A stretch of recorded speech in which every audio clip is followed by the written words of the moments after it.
Des images bucoliques pour des engrais qui nourrissent la planète. Mais la réalité est loin de ces publicités, d'où le prix Pinocchio remis symboliquement au groupe Yara lors du dernier salon de l'agriculture. Ces engrais chimiques, ils sont à l'origine de pollutions environnementales majeures, à la fois des pollutions de l'air, mais aussi de l'eau. On connaît le phénomène des nitrates, des algues vertes en Bretagne, qui est notamment causé par le recours à ces engrais chimiques.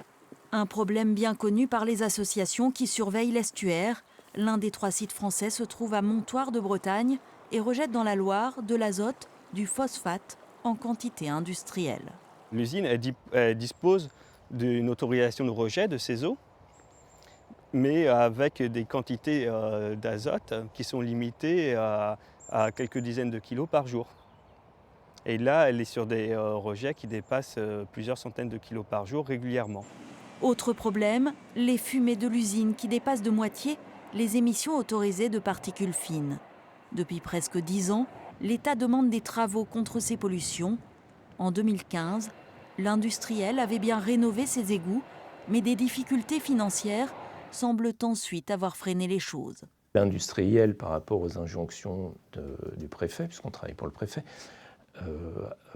a freiné donc ses investissements et nous a donné plutôt des études, et des successions d'études.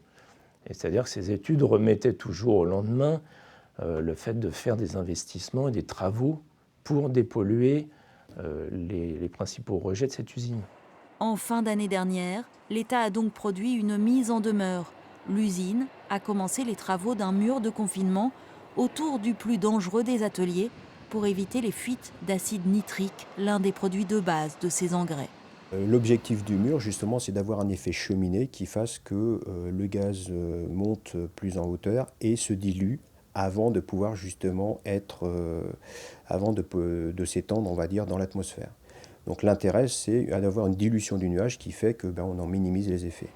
Quant à ces pollutions, Yara vient d'annoncer un plan d'investissement jusqu'en 2023, mais plutôt qu'une station d'épuration à 6 millions d'euros souhaitée par les autorités, l'usine misera sur des algues pour dépolluer ses effluents.